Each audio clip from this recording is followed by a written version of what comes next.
In this week's Radio Dork News, following in the steps of Senator Ted Cruz, Washington State Governor Bob Ferguson has published a video message praising amateur radio operators for their critical role during widespread emergency events and disasters, when amateur radio is often the only form of communication. Hi everybody, I'm Washington State Governor Bob Ferguson, and thousands of ham radio operators all across In the video North message America. Published on YouTube, the governor also gives praise to the upcoming ARRL Field Day as a way for the public to see amateur radio in action.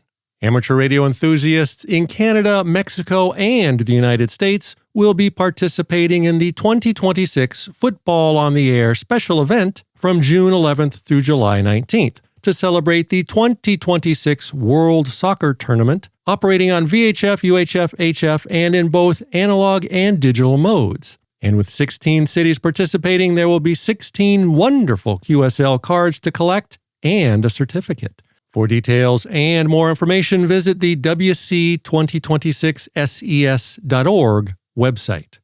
Stephen Cass, callsign KB1WNR, an editor for the magazine IEEE Spectrum, is experimenting with transmitting teletext over VHF and HF using AX.25, after being inspired by a similar service that the BBC offered over the air for analog television, enabling viewers to choose what they wanted to read on their television by entering codes on their remote control. Anyone wanting to participate in these teletext over-the-air experiments can contact KB1WNR via the IEEE Spectrum magazine website at spectrum.ieee.org. And that is all of the Radio Dork news that is fit to print. Join me again next week, or sooner, when I may, or may not, do this again. Good night, and have a pleasant tomorrow.